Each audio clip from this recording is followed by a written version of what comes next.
doesn't capture. Hey, doesn't matter. It don't matter what they say, we gon' talk anyway. Bell rings, mic check, let the real ones play. From the legends to the new blood, climbing the ladder. Welcome to the show, it doesn't matter.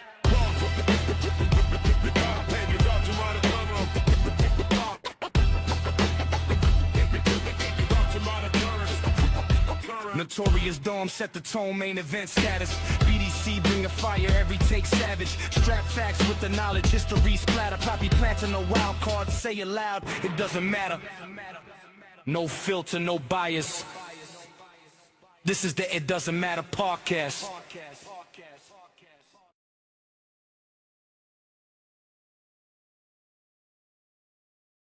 WrestleMania's over, but tonight, before we get into the matches, my guys has been outside. They've been jet flying, kiss stealing, wheeling, dealing, sending with guns. Woo! My man Poppy Platino went to DR, to his home country.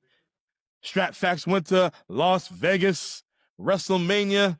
So before we get to the show, I want to hear about my guys' journeys. Platino, you went to DR. Did you get that coconut? Did you grab it? Did you smash it on somebody's head like Jimmy Superfly Snooker?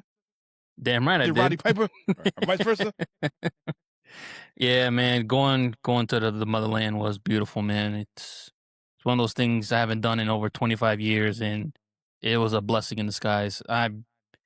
Besides this podcast, I bust my ass, as much as I do. I work freaking immense amount of hours, and this was a trip I needed to do with the family. Drink a lot of Presidentes. Fuck this president. But,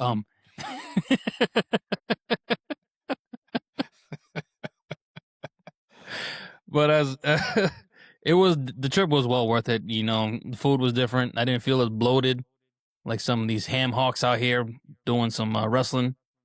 It was just a blessing in disguise. But the trip from hell, Jesus Christ.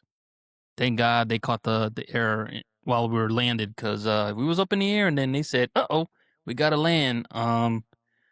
Amigo, where all there is water. We would have had some issues. So I'm sitting at that airport for about well over 36, damn near 48 hours, trying to get a flight back home. Kids, I got the damn near 2-year-old. He ain't gonna sit still. The other one, the teenager, he's aggravated. Mama's aggravated. I'm pissed off. Trying to get a flight. Had to pay damn near almost $3,000 just to get back home. Yeah, I said it, $3,000. Ooh, my credit card's loving that money. They're like, oh, interest rates, let's get them. So after all that, get a layover in JFK, fly into Boston, grab the car, drive damn near freaking 3 hours back home on maybe 4 hours of rest in 48 hours. Your boy was pissed. Was exhausted. But still made it back home. Got plenty of time to watch WrestleMania. Yeah.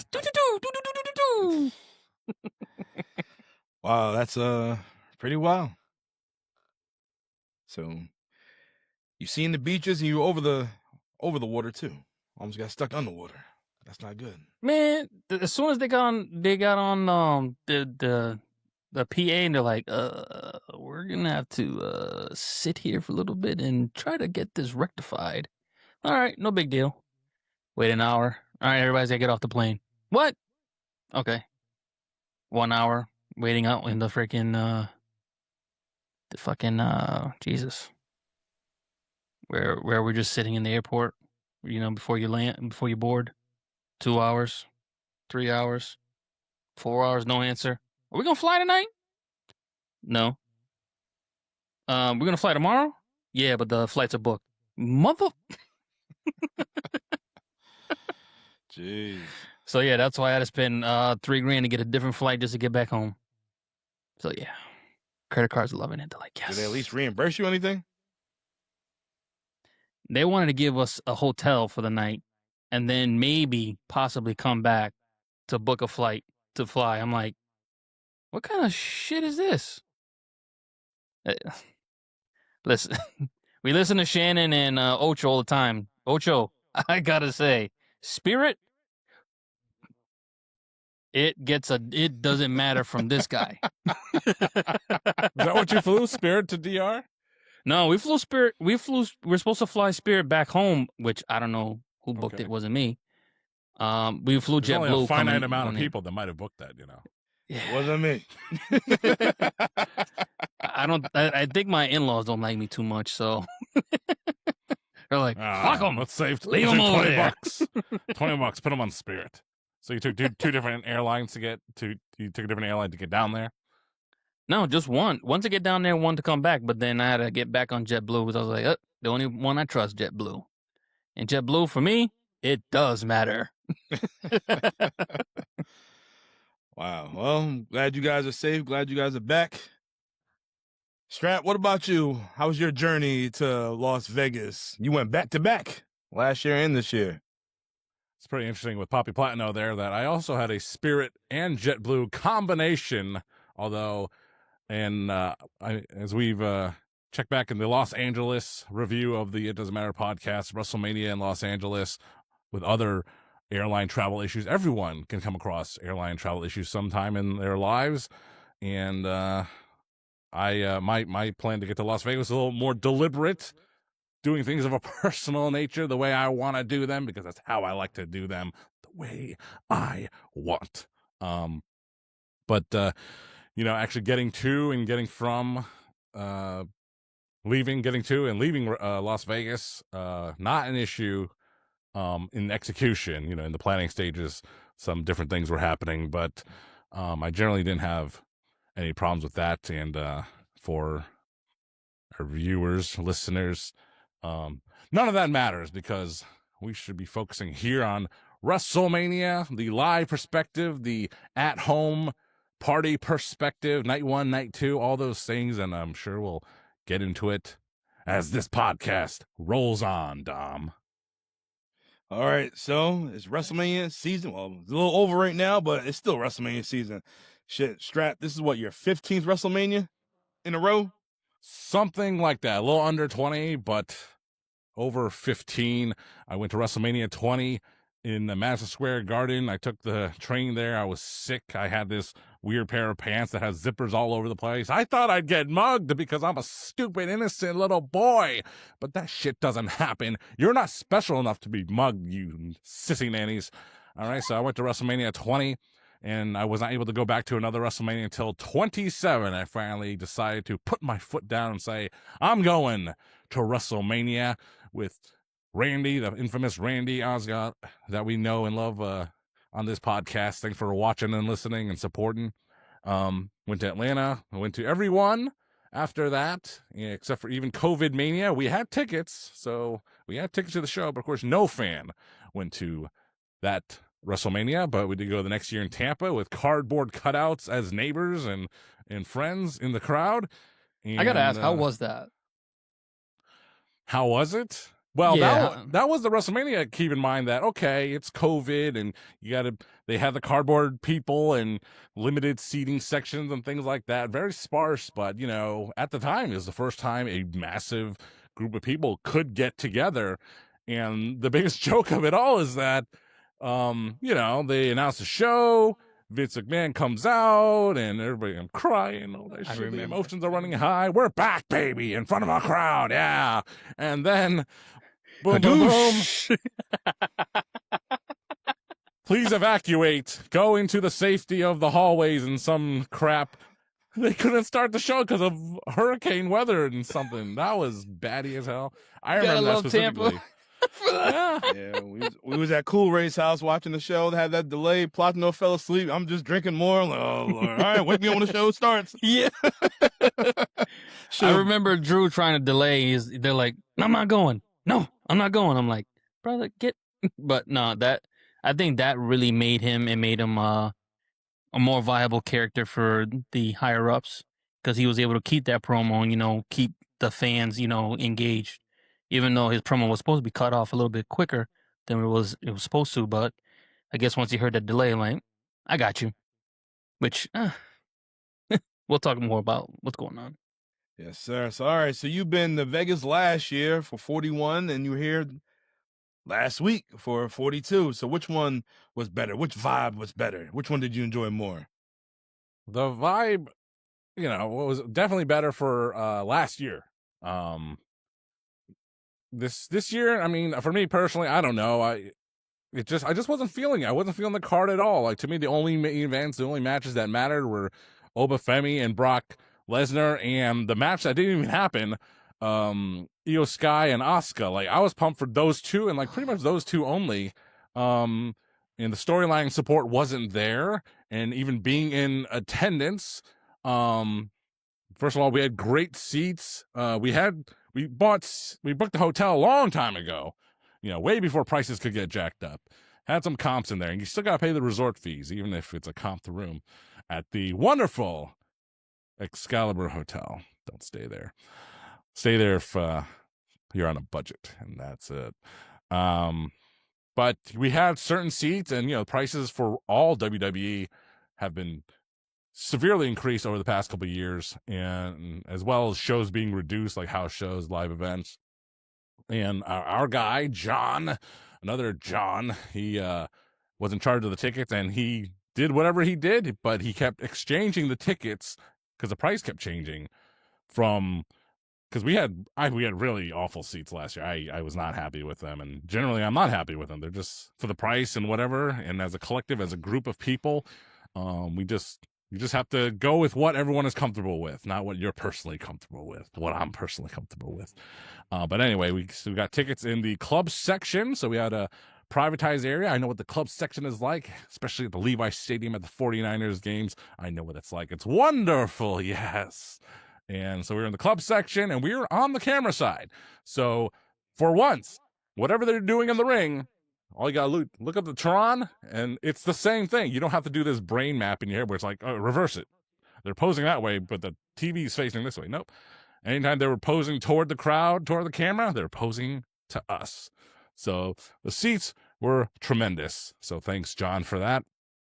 But that being said, the seats were awesome, but I said the booking was not. And over the past couple of years, reviewing the show from a live perspective, I've gotten very emotional at times because this can be an emotional thing. WrestleMania means so much to so many people, including myself. So who knows? I didn't know how I would react. Here's the preview. Here's the lineup of WrestleMania.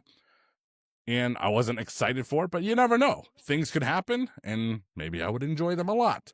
But we're probably going to go match by match here, feel by feel. And, the fellas here, Abel and Dom, they had their own at-home pay-per-view party, so they got to watch it on television, so they can tell us their television viewing live perspective, and I can give you, perhaps, when it comes up, an in-person perspective. So, Dom, let's get going with WrestleMania Night 1. All right, WrestleMania Night 1, the opening match. We have the Usos and LA Knight, Yeah. taking on Logan Paul, I Show Speed, and Austin Theory of the Vision. I didn't like it for the opening match for WrestleMania. The kickoff, I could care less about this match. I was more interested in seeing if Cameron Giles, John, if you didn't know who that is, come down to the ring and settle it with main event Jey Uso. That didn't happen. I was disappointed. Didn't do nothing for me. I went back to go fry some chicken. So, Strap. What are your thoughts on this opening match right here? Was it good? Was it too chaotic? Did Show belong here? I thought he didn't. That should have been like Dragunov. Could have been Carmelo Hayes. Somebody could have been in there.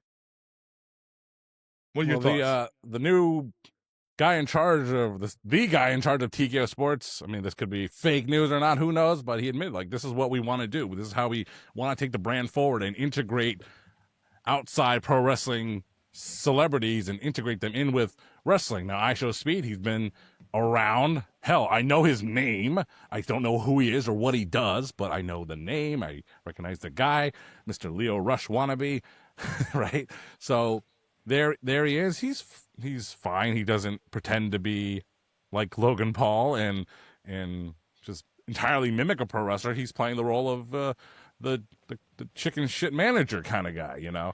But as it was, you know, last year, Jey Uso, main event Jey Uso going for the title against Gunther, and it was Yeet-a-mania. You know, Yeet was a big thing for those past 2 years or so, but it's kind of cooled down. They're back in the tag team scene, and I wasn't in a super pissed off mood yet, but I wasn't eating either. I mean, I was just, you know, my pose was the Andre the Giant Memorial Battle Royal pose most of the weekend.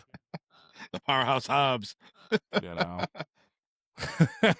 So, but as it was okay. It was fine.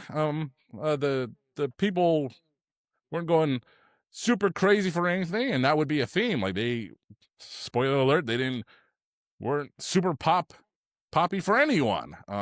But they enjoyed it enough. They had enough good shenanigans in the match and then, you know, they call it a face turn, I guess, with iShow's speed. We called that. We knew that was happening. Well, yeah. And so that was a fun spot or so. And it was very short and who knows, but as the opening match, and that's what they want to do, we get it. You know, you're on, ESPN2 or whatever. And it's you know, they used to have actual pre-shows. They didn't have to give you the first hour of WrestleMania free as a way to get more subscribers. But it came, it went. It was unimportant.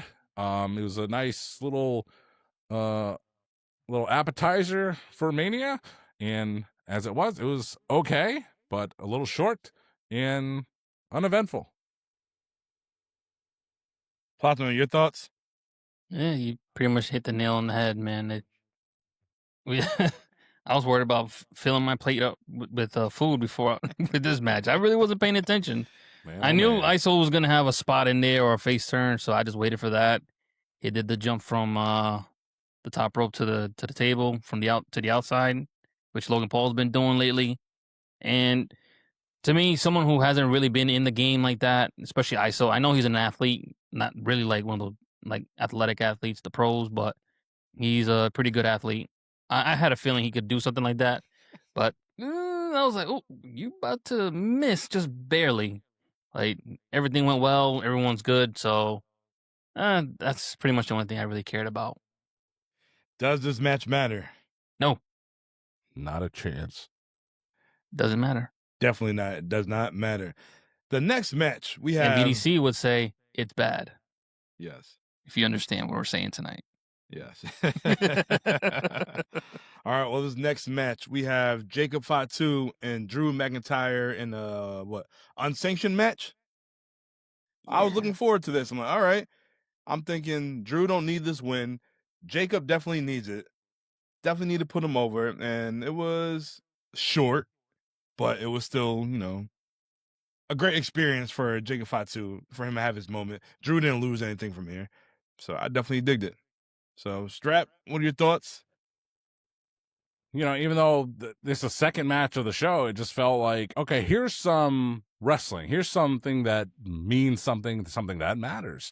And all I could think of really was like, hey, great, it's Jacob Fatu's first match in a year, which is not true. But I remember last year, since we can compare WrestleManias here, apples to apples, Jacob Fatu was so over last year from, you know, like... Yeah. Like his T-shirt is very generic. It's, I mean, for my generation, our generation, you know, it's just a variation of the NWO Wolfpack. You know, it's just a wolf. You know, but he was hot last year, and people were wearing a lot of Jacob Fatu, those wolf shirts. So like, he was the freaking man. And then, you know, I'm not sure exactly what happened. I know he had the teeth surgery and things like that, and he changed his look and his attire.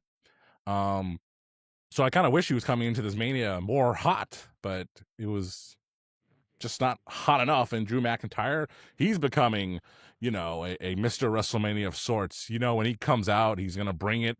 And this match delivered for sure. I mean, like the in-ring work was really good, and you can never tell. You know, it's like, we like wrestling, we like in-ring action, but on such a huge stage, like, do you wonder if it's going to work? I mean, that's what we're here for, but sometimes the fans don't pop for it. But overall, it was a very well done. Still, you know, very good, but not life-changing in any way. It was definitely cool for it being on ESPN2, whatever. So I don't know. Platino, what are your thoughts? I was actually hoping that this match would have went a little bit longer, had something more spectacular, so that way the casuals or even just someone who's not used to watching pro wrestling come in and be like, "Oh, who's that guy? Who's Drew? Who's Jacob?" I mean, those two guys, you look at them, they look like stars. They look like somebody that you just don't want to be in a dark room and like really mess with. Those guys are serious competitors, and on the promos, they're really serious guys. Drew more so than Jacob for what I've seen, but I like what I saw. It was pretty much straight to the point. Nothing like it didn't leave me wanting too much more, but it did like just a sliver. Like it wasn't one of those matches where you're like, ah man, they messed up here or they could have done something better. They gave you just enough of what you needed, and it was just enough to get to where the real stuff was gonna get going. But I really wish they could have done something to where like even the casual like, okay, we can get back into watching WWE, especially with guys like Drew and Jacob. It just didn't hit that. I don't know that WrestleMania moment. It just didn't get there yet. They could have. Maybe had more time. They would have. Does this match matter? Yes. Yes. It was entertaining. Maybe they should have had this match go on first before Show and Logan Paul and them. Yeah. You know, we like to start the show hot. Was Yeah, this you have to. was it only these two matches, or was the next one also on the free hour? Or Just these two. Just the first two. That's it. just these two? Okay. Yeah. I mean, if you're trying to, pop a general audience, then a hardcore match, whatever you want to call it, is probably one way to go. So maybe it worked, maybe it did not.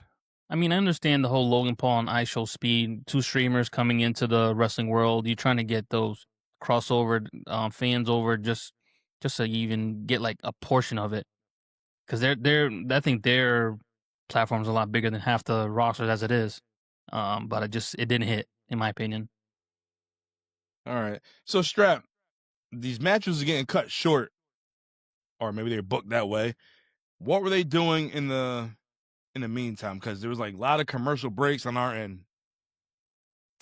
Yeah, that is what I've heard, and I totally believe it. The only thing I can say about that is, throughout the weekend, the in-person perspective, it was fine. Like we didn't get any annoying commercials. We got a few. So a lot of those Snickers, Usos commercials kind of things. With the podcasting, that commercial, like that was, I remember that one. I noticed that one. I noticed the ring graphics change according to, whoever was in the ring, like the general insurance for Gunther's match, and things like that. But I gotta tell you, like, having been to so many WrestleManias, like, I don't want to say I've been bored in my seat, but there's been lulls and there's been, moments. I used to be the kind of guy that did not want to leave a seat. I'm like, I paid money to be here. I'm going to watch everything. I'm not going to the bathroom unless I really have to. And I personally have kind of lightened up on that stance. Like if I feel like I want to just get up and go do anything, go to the bathroom, get a drink, food, definitely not just wandering the concourse for no reason, although nothing wrong with that.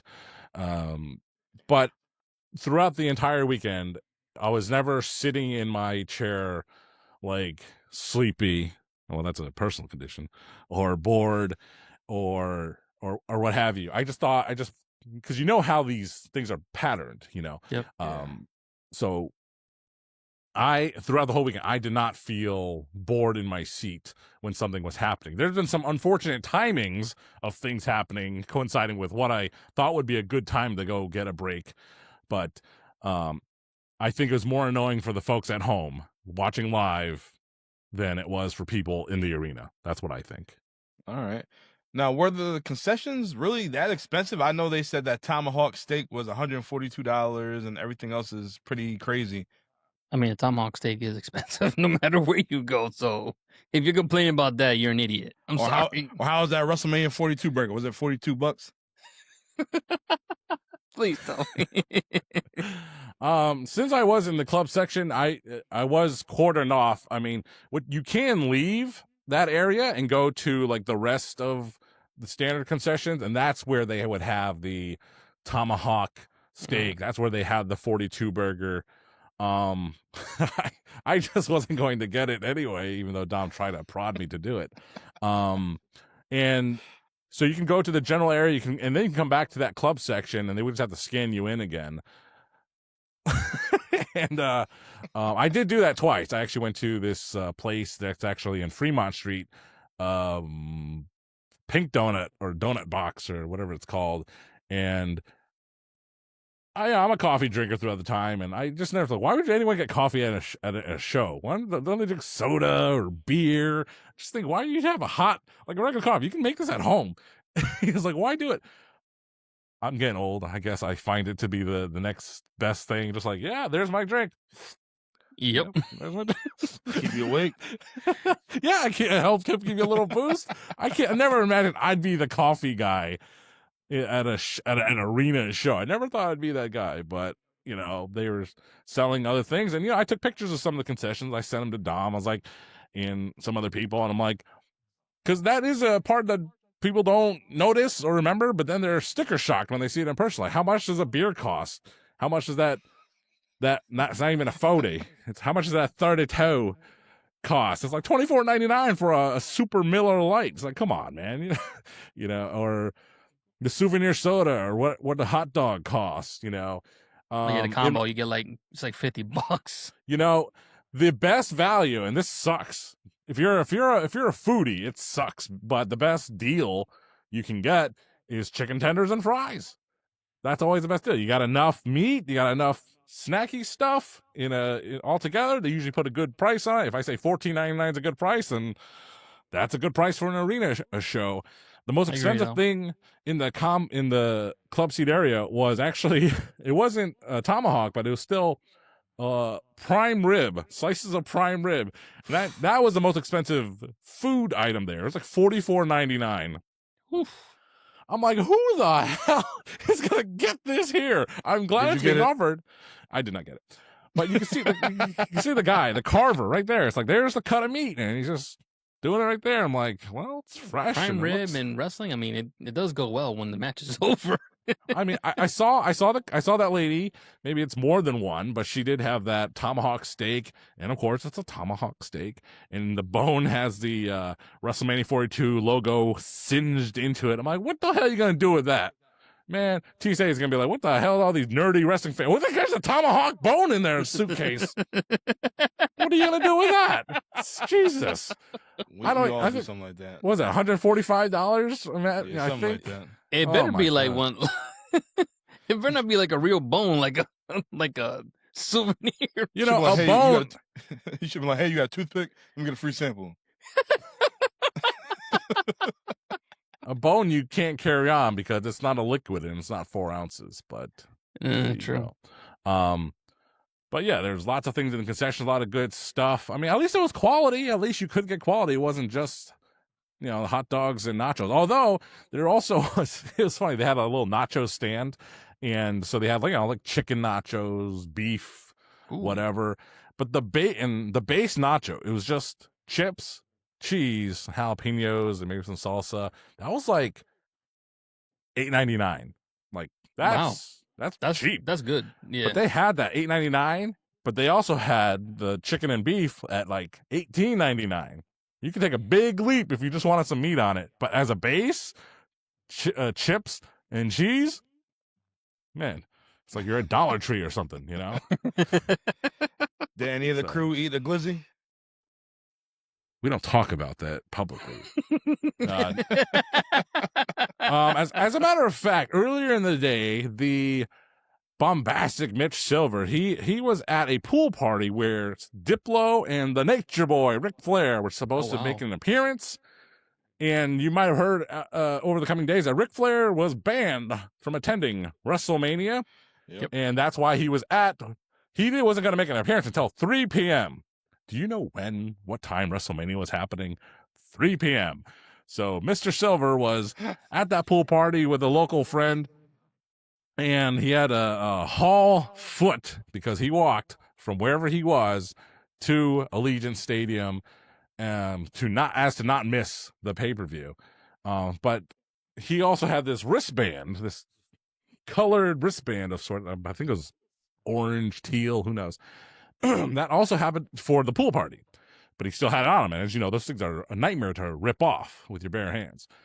So he still had it on him. So he goes to WrestleMania. And what do you know? That in the club section, the VIP section that we happen to be in, there are other folk walking around going to a catered buffet event.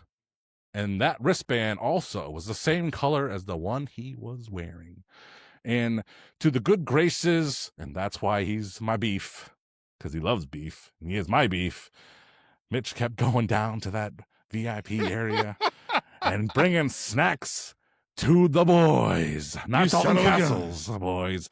So he has some of that Wagyu beef burgers wrapped in tinfoil, gave one to the Straponomics man, right here, right me.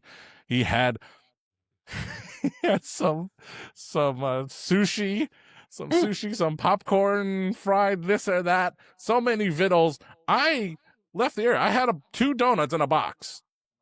Woo! I had 2 donuts in a box. I had my hot coffee. I'm like, this is gonna sustain me. I shouldn't be eating donuts anyway, but I have these to sustain me. They give me a giant ass box. I just wanted a little wax bag. I'm like, this is gonna be my food for the show. You know, I'm good with that. This is gonna be my food for the show because we ate earlier and all that stuff. And homeboy Silver is bringing up the eats, and God bless him, because I am not a big drinker. Regardless of what I'm drinking right now, a Stone Cold Broken Skull lager that I spilled moments ago. That's why I went mute. So he kept loading up on the drinks for himself, the other John, and even later in the evening, because they already bought drinks. They had a little cup.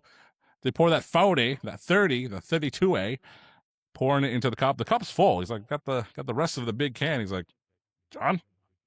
I was like, okay. Miller Lite, baby.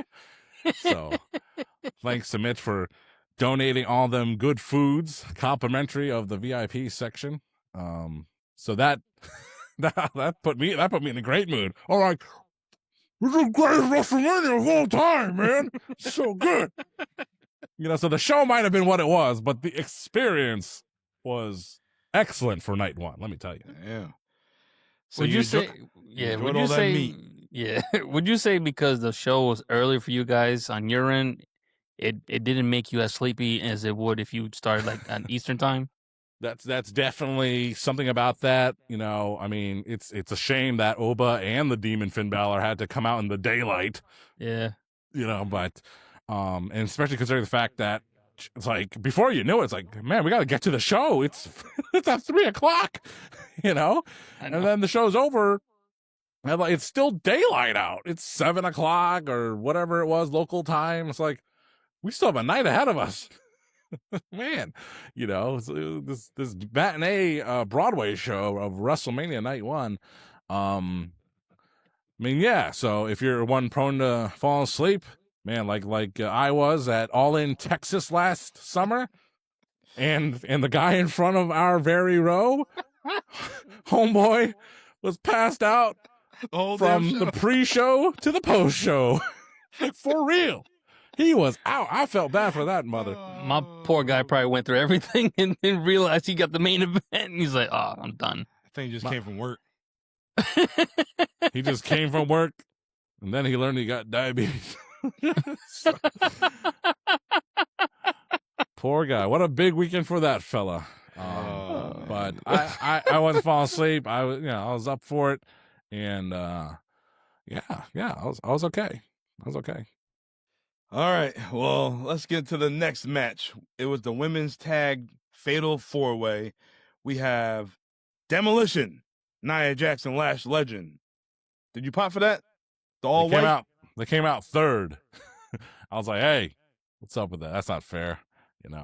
I noticed that they had, special attire. I didn't make the connection immediately that it was Pimpin' Demolition.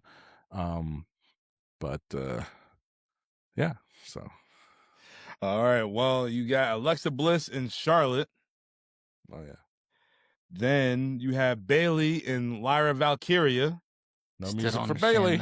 Still don't understand that. And then you have the Bellas. But Nikki Bella, she's in the boot.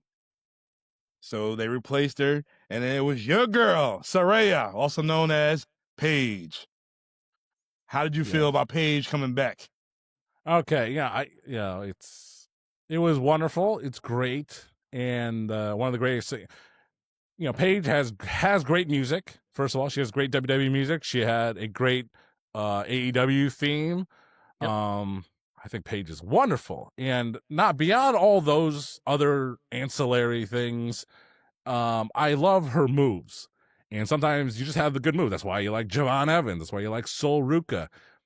I freaking love Paige's moves. Someone was just trying to describe one of her moves. I think, was it us? And it was like, that's Paige does a scorpion crosslock. Yeah, that move is awesome. awesome. I love that move.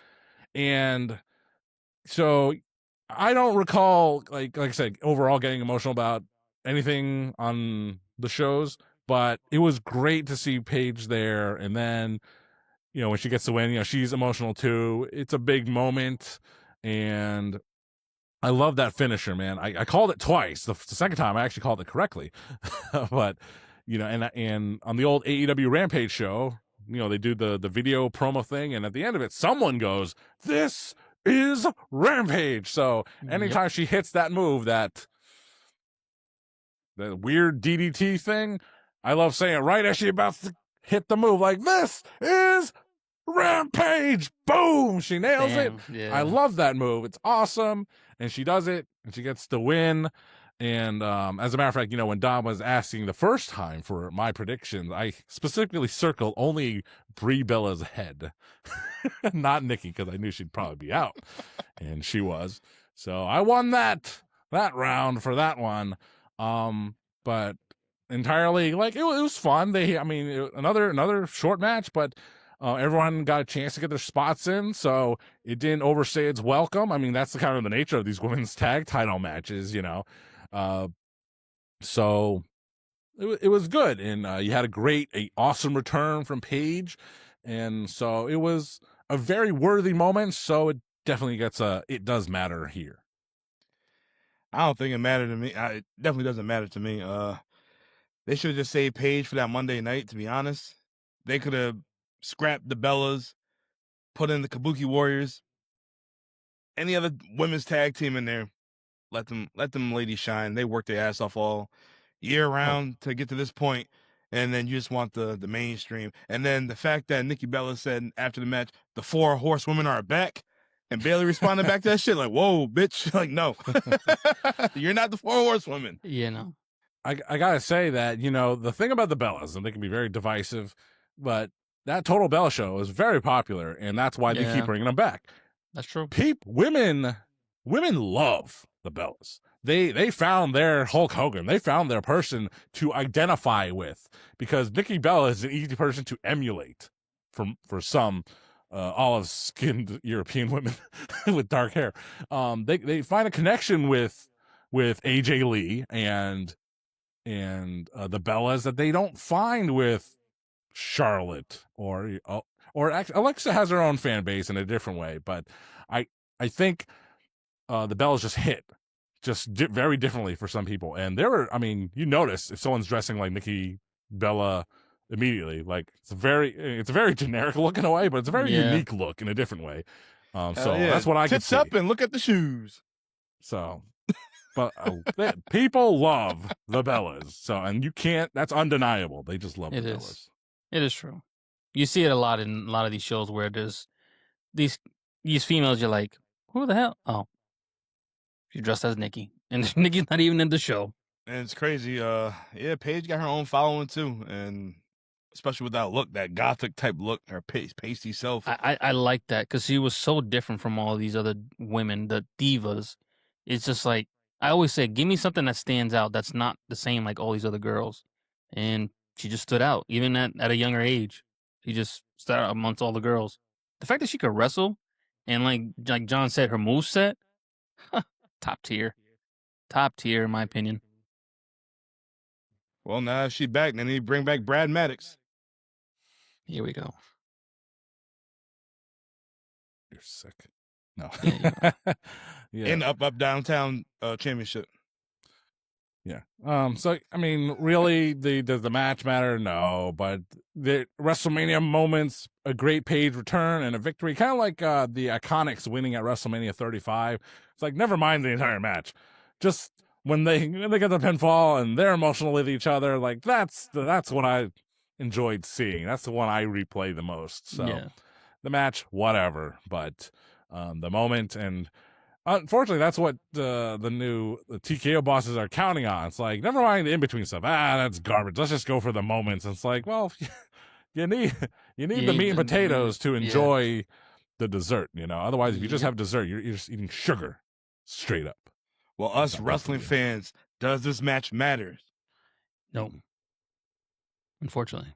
I said what I said. It doesn't matter. I voted again. No. Man. We got only one match that matters so far in night 2. What was that? Drew and Jacob and Drew. Jacob. All right. I'm keeping track. This is going on the IDM Twitch universe. So we only got one match so far. It's going to the TU. 2. All right. Well, this next match is nothing but trouble. We have Liv Morgan taking on Stephanie Vaquer. And Strap, what are your thoughts on hearing Liv Morgan's theme song, her new theme song? I thought she was just going to come out and play like a clip of that and then go to her old music. No, that's her whole thing. I thought it was a great entrance. I mean, I don't care for the song, but it was a great WrestleMania entrance, and she should be very proud of that. The funniest thing to me is that she does that whole bit, and even when she was dancing with that dude, and she did like that pose thing, it's like, oh, sexy. So the funniest part to me is like, you know, she's done with the full song of hers, the whole song, and she goes in the ring, and then, you know, they got to move on to Stephanie Vaquer's entrance, and it's like, it doesn't matter, like being a performer or an actor. So she's like, I did my great performance, and then like no one cares anymore. They're on to the next entrance. It's like she's just standing in the ring, you know, like no reaction. You know, not the reaction she was looking for. Pop. I mean, that's just by design. It had nothing to do against her at all, but that's just how the show rolls. And usually you get to do that like a closed curtain, but no, that's you in the ring now. And Stephanie Vaquer, unfortunately, like I didn't like her old music because it's so generic sounding, but it was noticeable. It was notable. It suited her, yeah. And now it's just kind of like, what the hell? So music is such a big deal. I mean, if the Street Profits came back on Monday Night Raw, if they came back with their old shit, no one could care. This, you know, no pop. You know, I told Dom, I'm like, hey, do you know the Street Profits new theme sounds like the New Day's theme, which sounds like another song? He's like, I don't even know the difference. I'm like, exactly. So yeah, Stephanie Vaquer comes out and just unnotable, unremarkable to me. I'm not the biggest Vaquer fan. But you know, she did do the Devil's Kiss, and maybe it was the NXT fools next to me being so loud with her but the people were into that, so good for them. But again, she sent in a theme here, just not very remarkable, other than Liv's entrance. What do you remember? I remember that Liv performed her whole song with a great routine. I don't remember anything about the match. Therefore, doesn't matter. To anybody in the crew, did they pop for Roxanne? Because we did. You got the good view. You didn't have to look up and down. Did you pop? It's unfortunate. It's interference. I mean, no. No. It was just funny seeing Raquel, the Amazonian, sneaking in there. It's like, you're so big. People can see you. Yeah. You know? So the interference was there. It should have been the other way around. So it sounds like it popped you guys, but it didn't pop. Nah, just the way she looked. That's it. Had nice boots. Yeah, just the way. Yeah, we're talking about the look. That pop. Okay. Well, couldn't really see much of that live. So. Okay.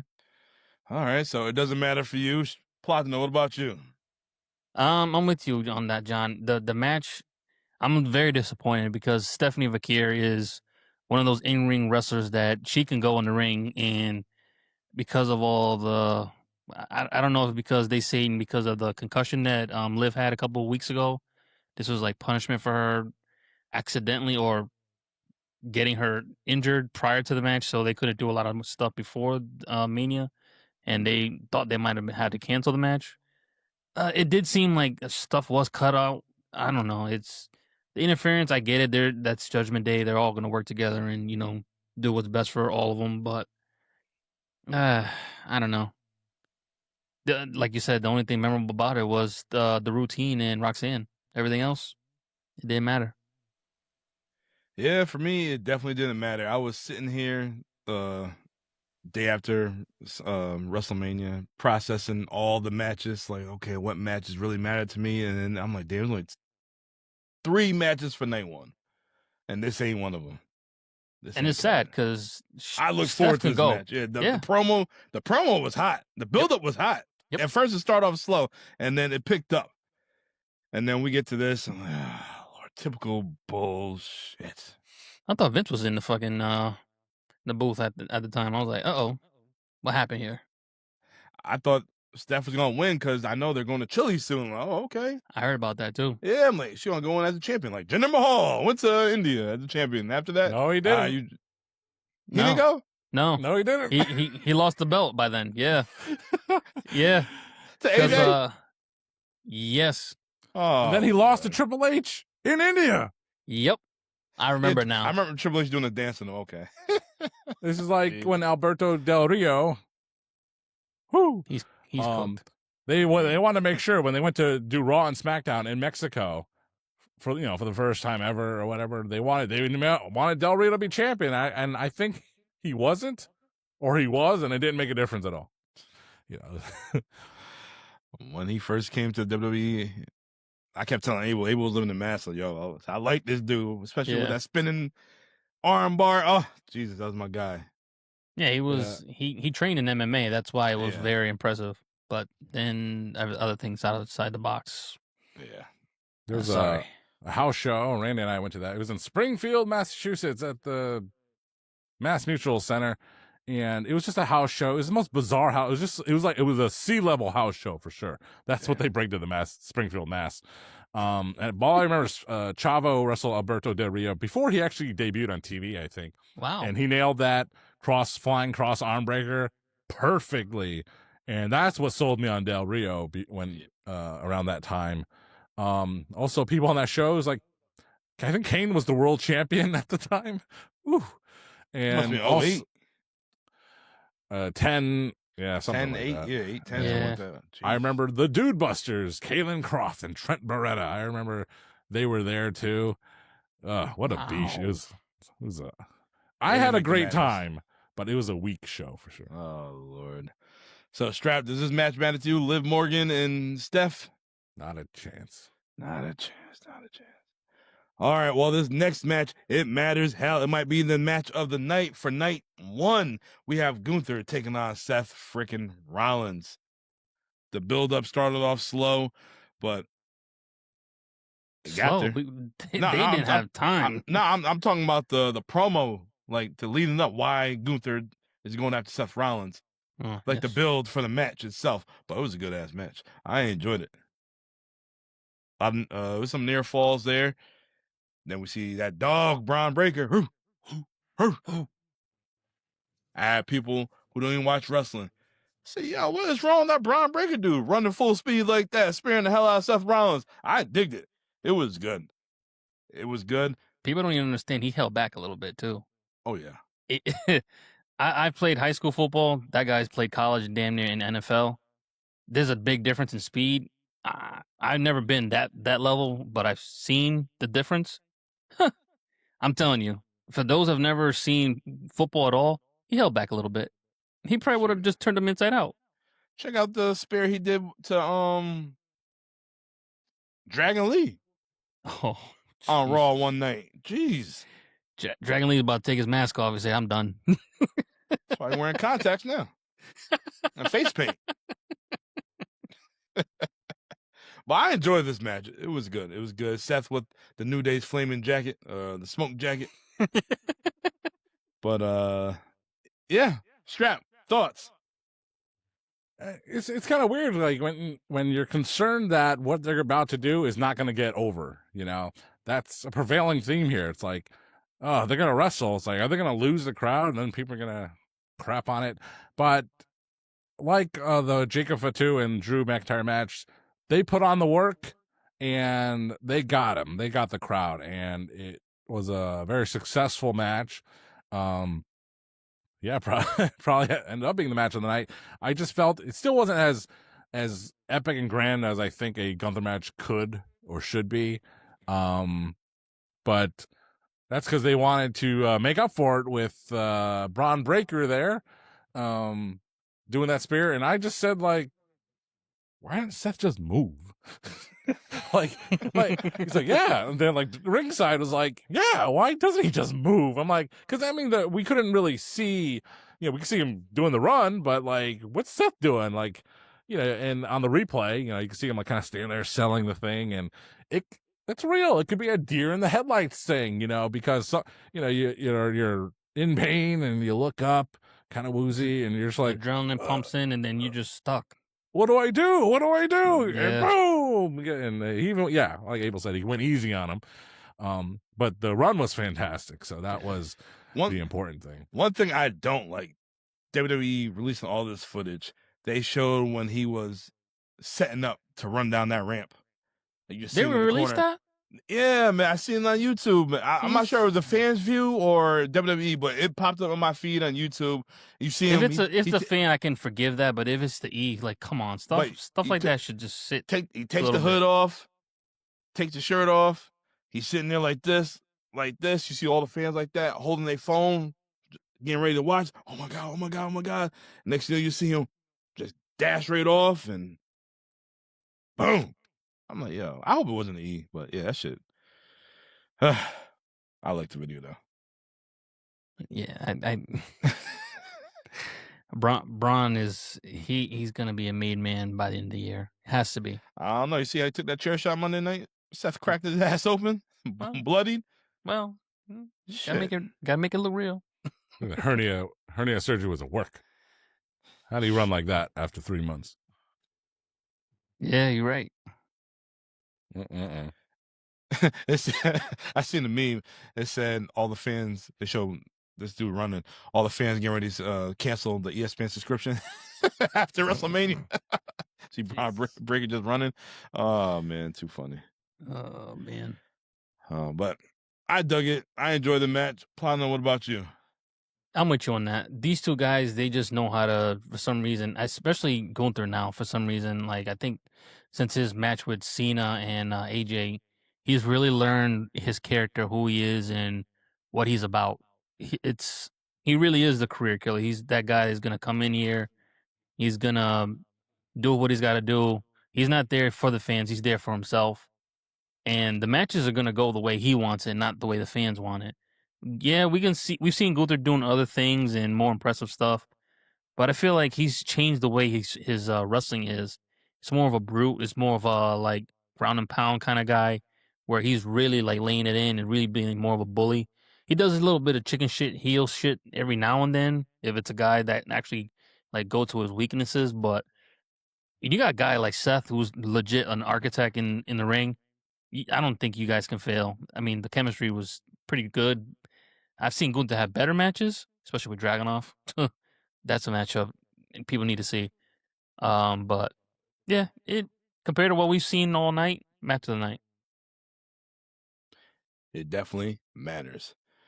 Main event, night one. The American Nightmare, Cody Rhodes.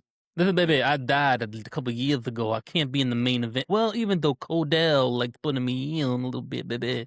Well, he needed to be in the main event to take care of that dirty Pat McAfee. And Cody's opponent is Randy Orton. And I think everybody in my house, except for one, wanted Randy Orton to win. And it didn't happen. Pat McAfee interfered. He left, got stretchered out. And then they brought him, then he came running back down with the referee's shirt and the neck brace. I'm like, this looks familiar. And I called it earlier in the day. I said, hey, I said McAfee's getting RKO'd. Yeah. He got RKO'd. I rewatched this match that Monday. I took Monday off from work, and I'm like, all right, how the hell did all this blood start happening? And then I seen what happened. All right, maybe it was the fist. And then I see how his eye got shut. It was after the match, that damn punt. But it was a good match. They had time. They had almost 25 minutes. Randy with a crossroads. Cody with the RKO. McAfee distraction, which I knew was going to take place again. And Randy got screwed. And now we got the next match. Maybe at Backlash. I enjoyed it, though. I did. I'm like, okay, that's how you close out the show. Had the fans like damn, why can't they give this man 15? Why can't they pull the trigger? But yeah. Strap, your thoughts. Well, I know we're focusing on the match here, but at the end of the previous match, that is when I decided to go take one of them concessionary breaks. And because I figured, okay, well, it's probably going to be a long video package. I'm not really interested in reliving that. But in between that time, the doctor of hosting WrestleMania duties came out to announce an attendance record. And he also got a surprise guest, the EST of WWE, right? Yeah. Was that night Bianca one? Belair comes out. No, night 2 was Very Evil. Okay, yeah, you're right. So of course I'm a big Bianca Belair fan. Oh, that's why I text you. As I'm in concessions, I text you because I'm like, bad. I'm like, good. John Cena's out there. I don't need to see him. He opened the show. I don't need to see that. And then I can hear the music because like in that area they weren't playing the show in the arena because they'd probably have to pay another fee. But so I can only barely hear things. Of course, as I'm walking back to the seat, I know my guys are gonna razz me. Look at what you missed. I'm like, shut up. Then Dom texts me, and then so she announces that she's with child, and so good for her, good for Tez, and that's why Tez had that sympathy wait for a while, but he took care of it by the time Monday Night Raw rolled around. So good announcement for people pop for the baby pop. The baby pop, nope, not for Tez. So sorry. So that happened. But it also segued into Randy Orton making his entrance. I mean, at least the Undertaker had smoke and lights, and Randy Orton just comes out like hoping he had that digital sperm following him on the Titantron rail. I don't think he had any digital. No, he didn't. Thing. But that was like 33. He had this giant sperm following him to the ring. But between the end of the Gunther match and the beginning of the main event, there was like 30 at minimum 30 minutes of no in-ring action. Man, imagine that. And but the anyway. show ended our time, 10 p.m. Like, wait a minute. Yeah. So here's Randy Orton and Cody Rhodes doing the thing that we know them to do. And while it wasn't the most cringeworthy main event ever, it was not the worst way to end a WrestleMania. It was generally unremarkable. Yeah, they did a good job, sure, because they're two pros. And I'm glad that Jelly Roll and Pat McAfee took care of their thing early on. It reminded me of like when Deborah was The Rock's manager leading up to WrestleMania X7. It's kind of like, what is Deborah doing in this? This is stupid. And then the morning of the WrestleMania show, they're like, Deborah has decided to no longer be The Rock's manager. So then, of course, the main event's just The Rock and Stone Cold. Mano a mano until Vince showed up later. And then it'll be a no DQ match. So what? Cody and Orton here, you could be like, boo, because especially all the posters and advertising had Cody Rhodes against Randy Orton with Pat McAfee. It's like, oh, God. Like, at least they didn't put Jelly Roll on Cody's side of the poster, That is But true. so there was just staring at us all day long. It's like, Randy Orton, Pat McAfee. It's like, so of course they do their shenanigans. Jelly Roll does the the light jelly roll bump onto Pat McAfee on the table. Yes, he gets carted out. And I don't care for McAfee. You know, of course, I hummed along with his entrance while he's coming out. And I did pop for when he came back. I was like, I thought that was funny. Yeah, he's right with a thumbs up, like Jim Duggan. So I did think that was funny. But yeah, like they want to continue this Cody won, great. They want to continue the program by having Orton. I wasn't so sure he's gonna beat the crap out of him. I wasn't so sure, but then he did. And they have Orton standing tall. It's like this seems like the epitome of the conflict between WWE and TKO. It's like, we want this to happen. No, we want this to happen. All right, let's try to make the best of both worlds. So you have one guy retain the title, but look strong as the show ended. It's like, that's it. That's it. You know? Night one, people. Night one. Yeah. Platino, your thoughts on Randy Orton and Cody Rhodes? I just thought there was a lot of stuff that didn't need to be there. The shenanigans with Pat McAfee. I get what they're trying to do, bringing another mainstreamer in and put more eyes on it, but I didn't think that needed it. I really didn't think so. Probably focus on your bread and butter. Those two guys can go in the ring no matter what you got going for them. I think it was just too many shenanigans and distractions. This is like what, the third time Cody's had to deal with shenanigans in a main event in a row. Can we just get a straight up one-on-one? When he's having a straight up one-on-one, Cody can go. He almost loses. Straight up one-on-one, but yeah. Yeah. It makes you want to cheer for him a little bit more. I just feel like when he's got all this other stuff going on, that's why the fans want to turn on him. They're like, well, we know Cody's going to go out there and nothing good's going to happen, and then they're going to try to force us to make him be the new babyface, and that's not what we want to do. So it matters to me. Does it matter to you guys? Nah. I mean, they didn't flunk out the place like Triple H and Orton at 25. That was trash. Well, it meant more back then because it was one night and there's not coming back from it. This, totally forgettable. It's a shame considering the talent and people in the ring involved, but it's not something I look back favorably on, so it doesn't matter for me. Yeah, I felt like there was more there that should have been there. I know they left us with something to want for like another pay-per-view, but it wasn't one of those matches where you're like, worth going back to review. So to me, it doesn't matter. And that was night one. Strap, does night one matter to you being there in person?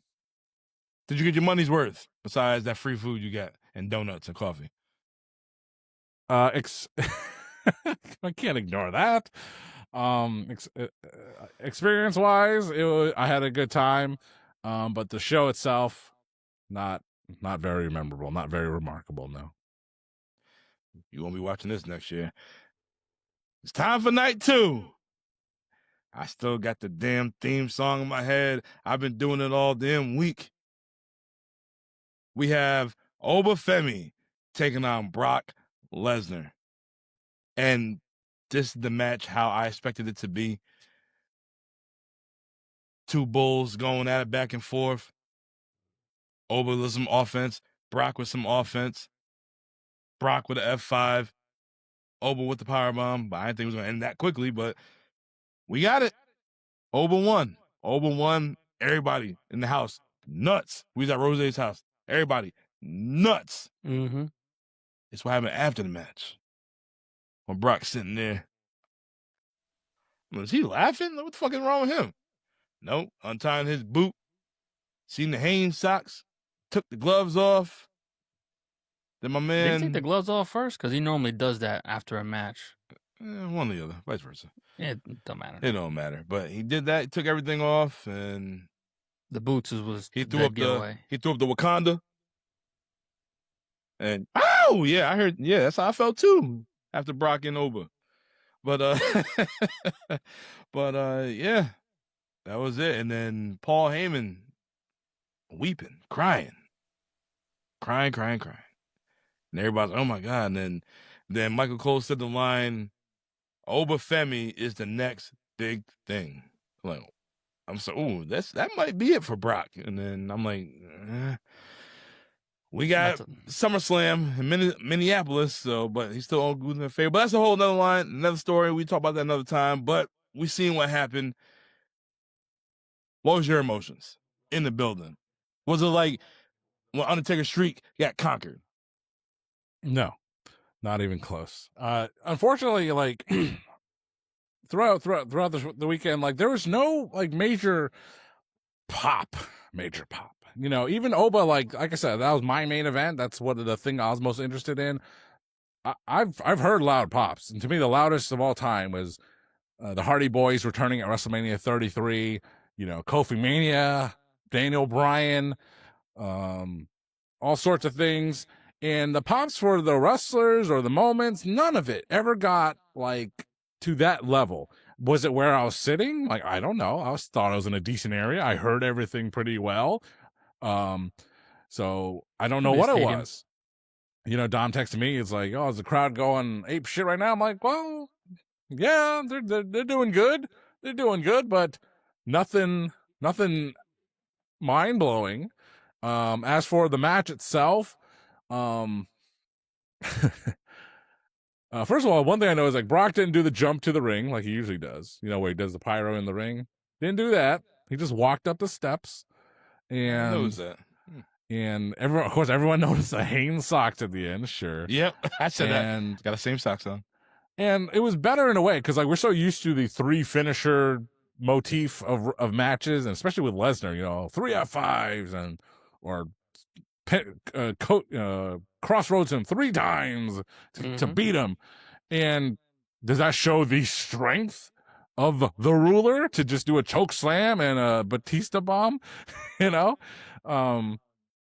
sure, I guess. I mean, Lesnar matches always underwhelm me because I always want more, and maybe that's by design. I always want more out of them. Did you want more out of Oba Femi here?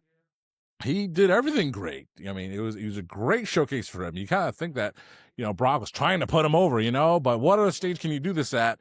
You know, where Brock kind of steals his thunder by doing what he did, you know, but damn.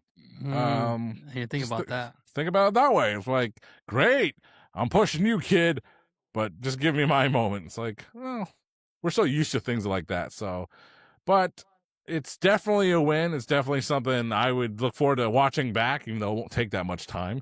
So it was a very great moment for a WrestleMania weekend that was going to be lacking in great moments. So thumbs up. It does matter here. That's a good point. You pointed out there. I didn't even think of it like that. I had to have one of those on this show. I rewatched it and I was like, man, it was good. It was good. Just the hype, the build up, the match itself, and then yeah, I didn't think about him being overshadowed by Brock taking off his boots. That's true. Did not think about that whatsoever. People are gonna remember him beating him, but they're not gonna think about him beating him over him retiring. On the contrary, if he lost. Oh boy! And then he retired. Oh yeah. That could have happened.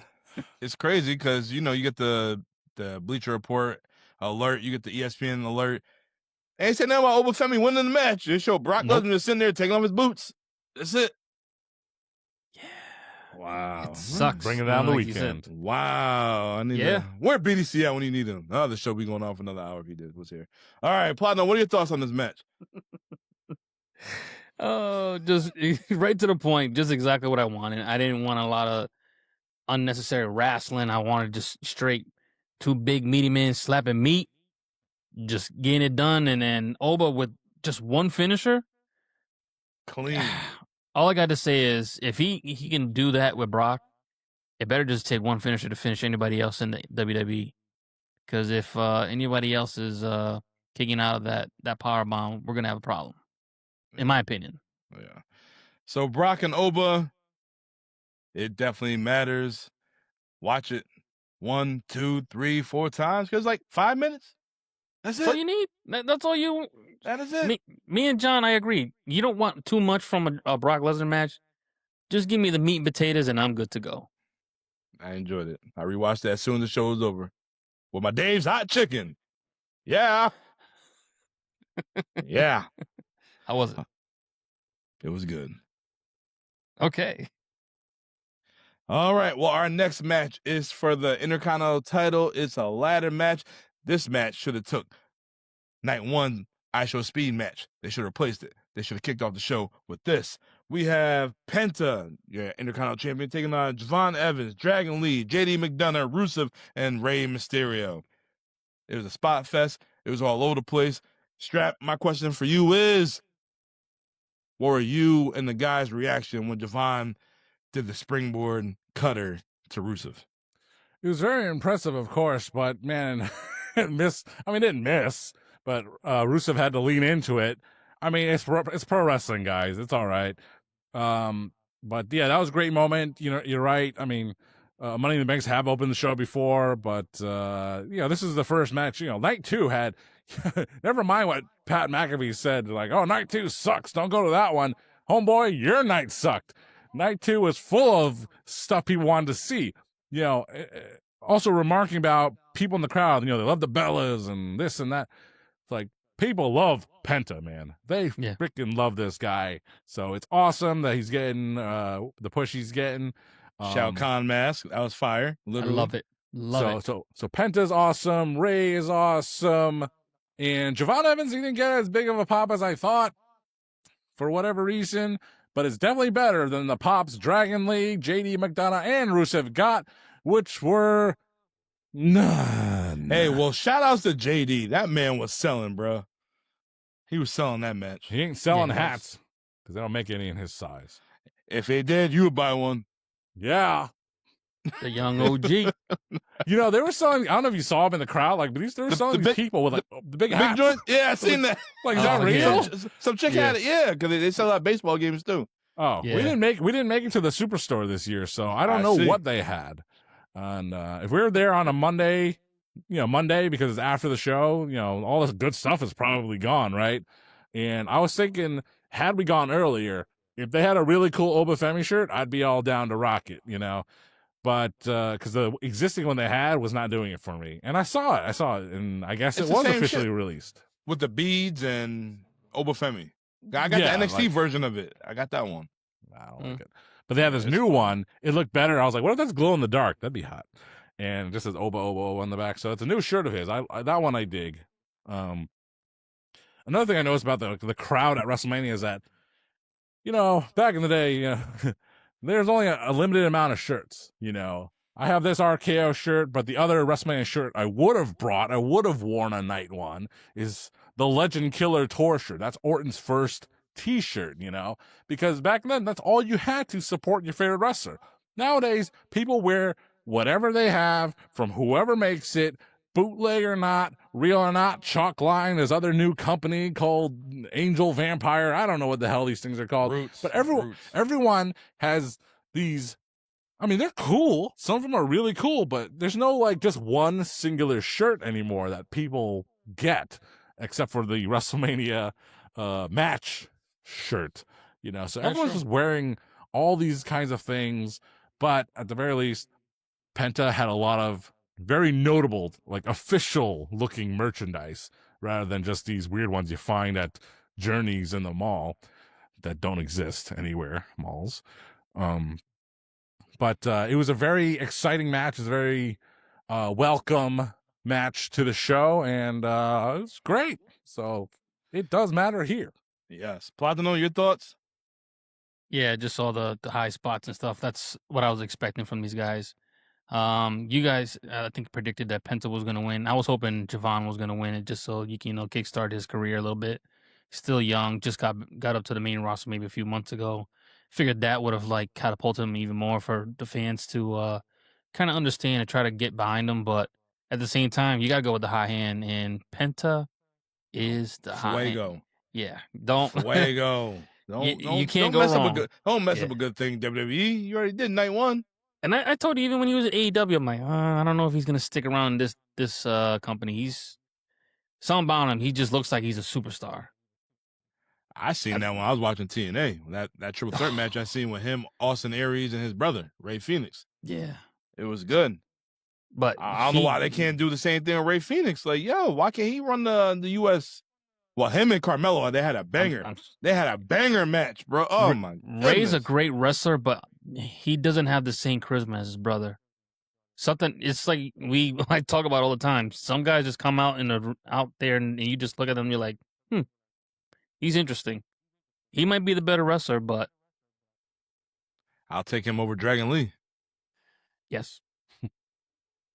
Phoenix is really good, and he just looks like any of the other luchadors, and That's it's a shame.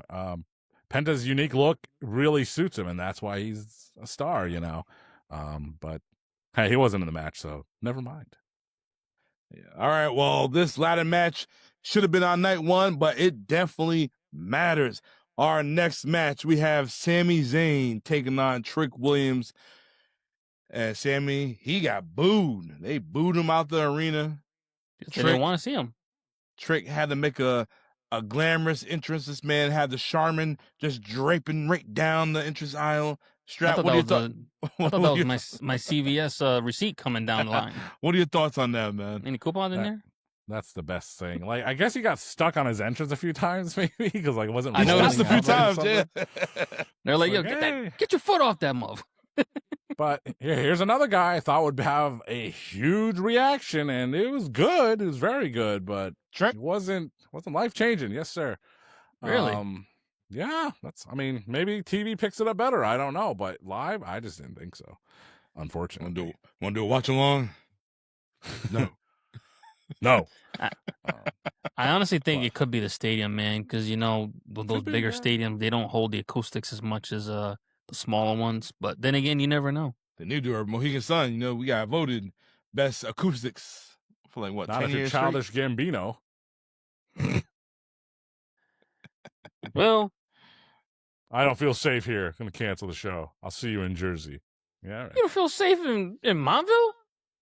That's right, Donnie Glover. This is America. Oh man. All right. Well, this match, it was short. Lil Yachty got involved. I'm happy for Trick. Trick got the win, point blank. But it didn't matter to me. I couldn't. Good job. That should have been the match you got your big gulp refresh. Oh man. So yeah.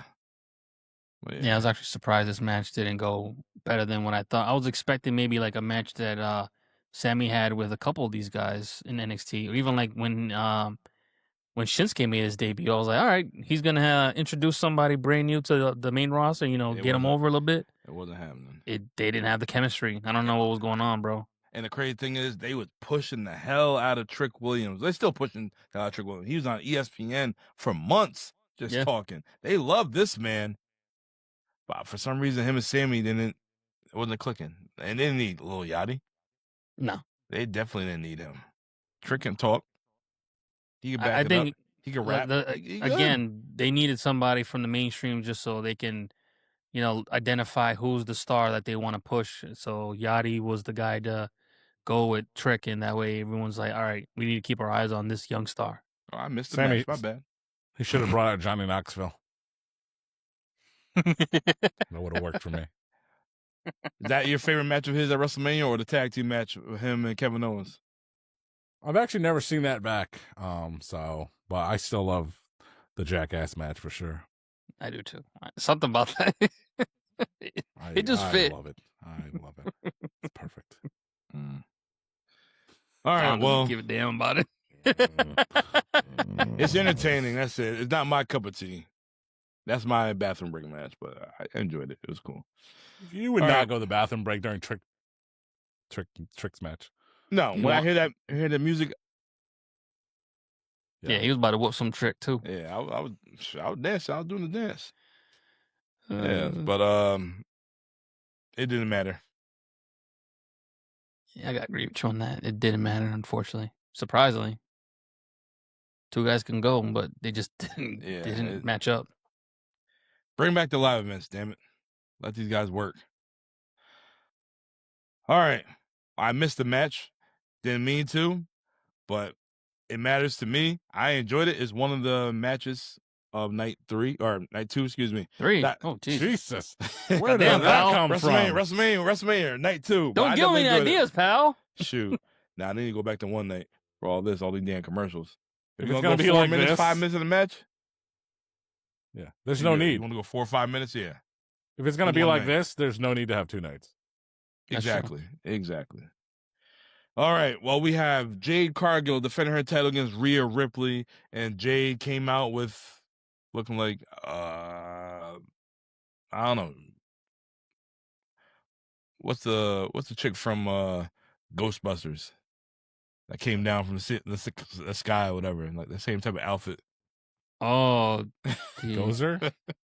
I don't remember her name, but that bitch went crazy. Anyways, she Not the faced Keymaster. mommy Rhea Ripley, and wasn't really looking forward to this match. I wanted Rhea Ripley to win, which she did win. Jade, she showed out. She looked better. I'm not gonna say decent. She looked better than her other matches. And then when she hit the one-winged angel, that was good. that was cool. That was cool. That was definitely cool. And when she countered I believe she countered the Riptide. yes, she Yeah, did. yeah. Yeah, It looked like a Jade definitely botch. showed up. It It looked like a they botch, did a great but job. yeah, it was good. I enjoyed it. I definitely enjoyed it. Shout outs to Jade. You did your damn thing right here. I didn't want you to win. I've been saying that shit for months. But yeah, you definitely put on a show. Do you feel since she's came from AEW to WWE, she's improved a little bit, or maybe she's regressed from what you've seen in AEW compared to WWE? Well, I'll answer that since Dom doesn't watch AEW. That's true. I couldn't answer because I used to watch Jade. I could. I was gonna say she looked the same. Okay. Like, yeah, maybe she had that, she did this with Jade, with Rhea, but I don't know. It just she needed to go to NXT. She could have been that bitch in NXT. Dominate, work your way up. Yeah, I don't know what's Jade not should have been catching. Jade should have been at NXT. Jordan Grace should have been on SmackDown. This should have been Jordan Grace and Rhea Ripley right here. Oh, man. That's Gets tough. takes. So many takes, you call them took.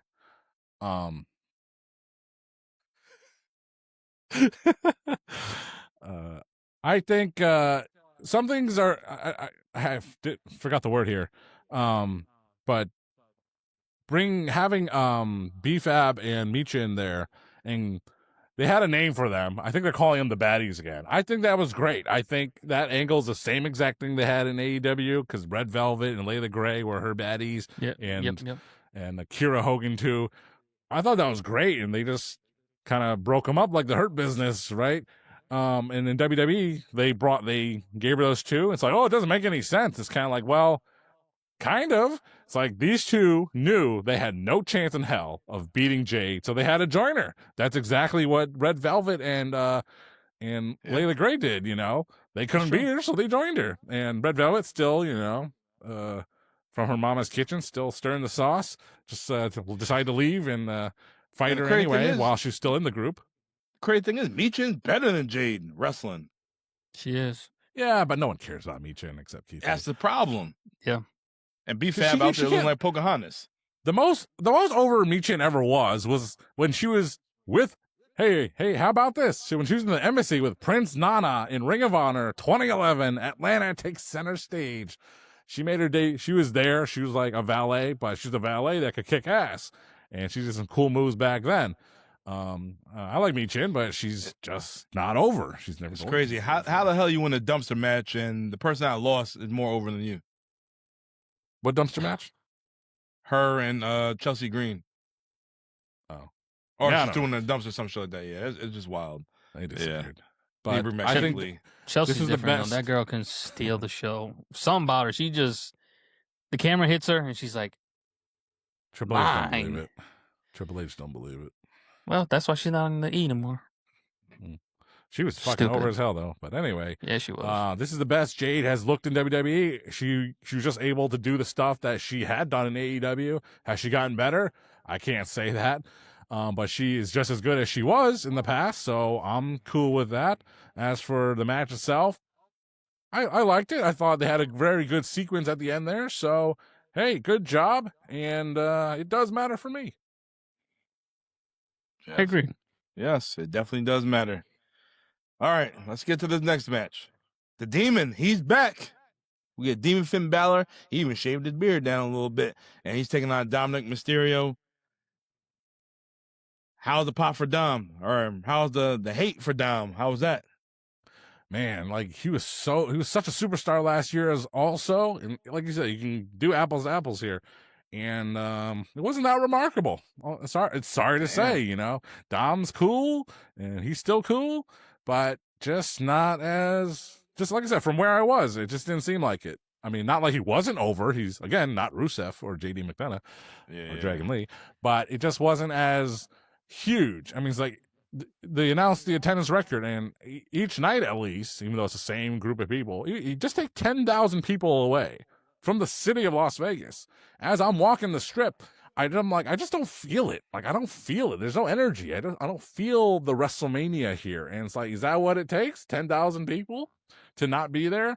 And it changes the whole dynamic of the feel of the grandeur. You know, I don't know. But, no, you know, nothing remarkable here about his entrance.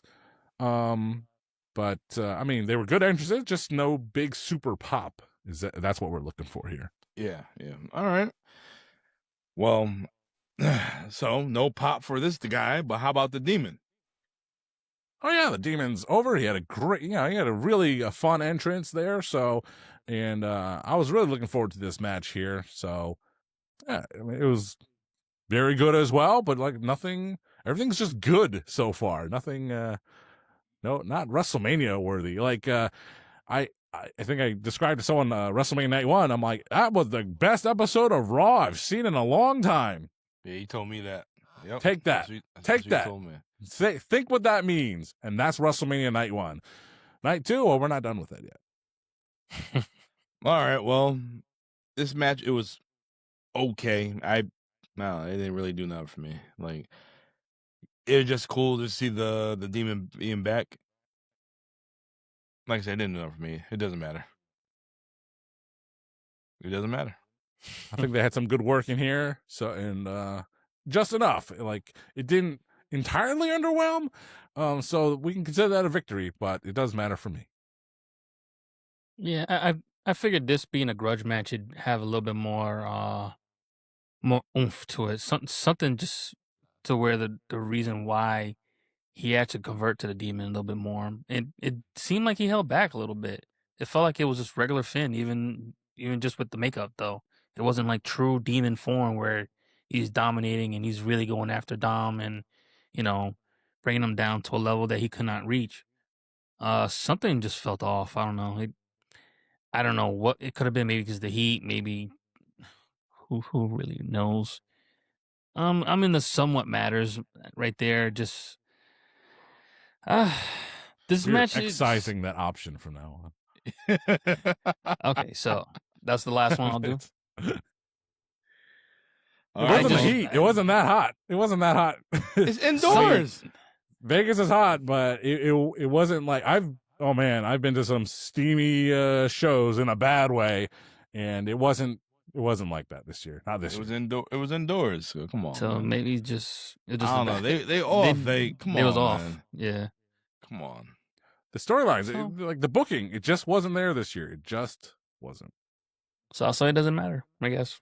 It doesn't matter, even though the Demon came back. All right, main event time.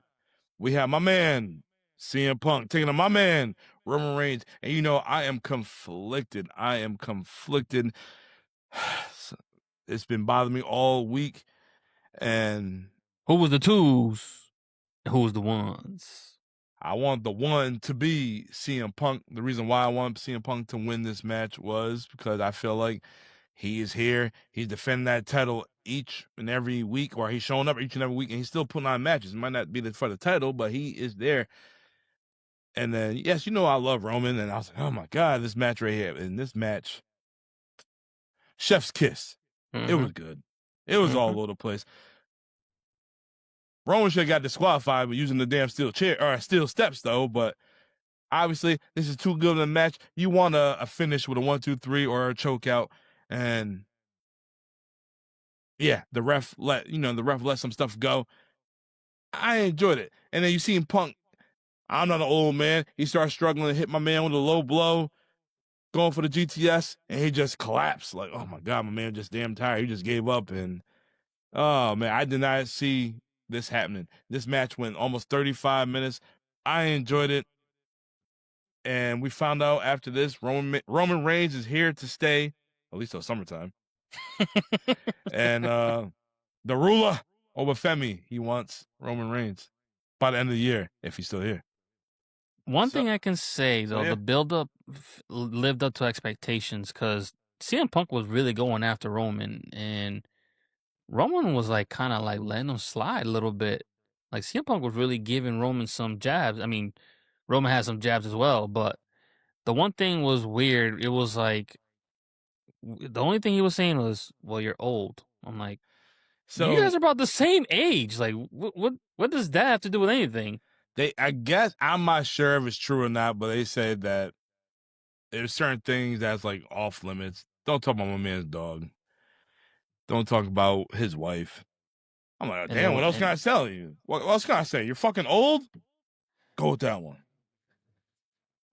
I don't know. It might not be true or not, but you could call me old every goddamn day. Don't talk about my wife, AJ. It's WrestleMania. You know you're gonna be working. Come on, like take the gloves off a little bit. Let it out. You two guys are both like the two most competitive guys in the past decades, and even though CM Punk was the reason why Roman got to that level in a different way, he didn't co-sign him. He kind of was like, that's not the guy I want. He basically made Roman say, all right, you're not gonna help me get up to the top. I'll do it my damn self, and I'll prove you wrong. So, in a way, it was kind of like a different kind of passing the torch of not passing and just taking it. You don't want to give it to me? I'm going to just take it anyway. And you're just going to sit there, old man. To me, this match definitely matters. It is 5 stars. My man Cameron is right. Hey, don't bring no Saturday night N-words on my show. Bring the Sunday night N-words on my show. CM Punk, Roman Reigns. When did he say that? Thursday. The same day him and Jey Uso. He said it before the matches happened. Yeah. Yeah, he said it before. Yeah. He said one night you wrestled Jay. Saturday. Man, don't give me no Saturday night oos. Yeah, so I'm gonna send you the video, Strap. So after Roman cut his promo on Monday, said, "You wanna let this washed up rapper talk about you?" Cam cut a promo, ripped his shirt off. He was like, "Yo, Triple H, you booked this N-word to be your champion?"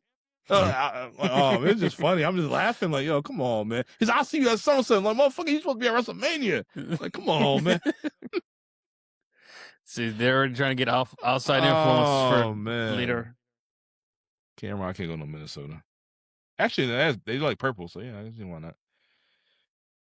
Better not. Last time you had, never mind. John, I'll send you the video.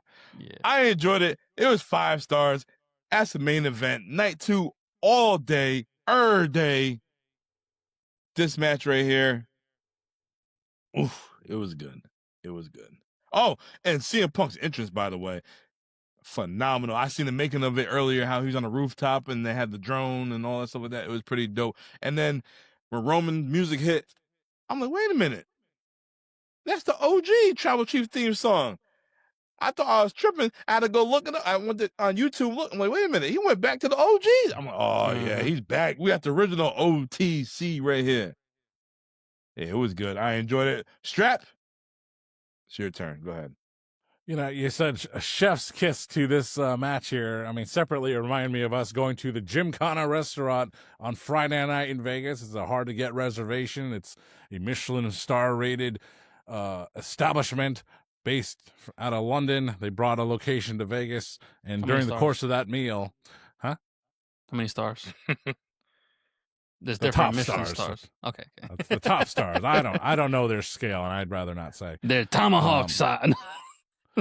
And during the course, they had one dish, and like the waiter brought out another of it, and he's like, "This is compliments of the chef." And I said, Oh, well, thank you very much. Give the chef my compliments. And I can't say the waiter's walking behind me. Almost under his breath, he's like, I'll make sure to do that. I was like, yeah, sure you will. Sure, Anyway, this match was, Dom loved it. I loved it as well. It saved not just Sunday night, it saved the weekend, it saved WrestleMania, the brand name, because this was a WrestleMania worthy main event. Finally. And it's, fantastic. It was well done, well executed. And, the CM Punk had his entrance with that special song. And it's unfortunate he already did this in AEW, but maybe people didn't see it, right? So now they're seeing it again with fresh WWE eyes. And another great entrance for the main eventer, CM Punk. And I didn't notice the theme song thing until later. And as a matter of fact, Mitch Silver there, was my ears deceiving me? Because he was on the other end of where I was sitting. And he's like, is he cheering for CM Punk? And I was like, later on, I was like, Rickside, was Mitch cheering for CM Punk? Man, he's a OTC guy. And probably just like Dom said here, he's like, oh, we're cheering for Punk because he shows up. He's the one wrestling right now. Someone else is taking a very long vacation for a couple of years. And I'm like, man, you are something. I can't figure you out, Mitch Silver. You a complicated man. I'm like, that doesn't even jive, man. But anyway, it was great. It was a great match, and definitely matters. It was a great match. Platino? Definitely matters. Those guys, man. Steak and potatoes. Steak and potatoes, man. Beautiful. It was good. It was good. I was worried too because the past 2 nights I'm like, they're gonna have to really hit a home run, and they hit a tall dog. It's going deep. It is gone, and the Braves have been eliminated from the. No, I'm kidding. Yeah, it was good. The whole build-up was good, and then we got the climax of this match right here. It was perfect. Like I said, chef's kiss right here. That's what WrestleMania is all about. Mm-hmm. It's all about the stories. It's supposed to have you conflicted. All the emotions running through our bodies, knowing how I feel about both these guys. That's how it's supposed to have you. That's WrestleMania right there. I agree. Totally agree. Yes. All right. Well, Strap, I already know you're going to say night 2 better than night 1, so I'm not even going to ask you.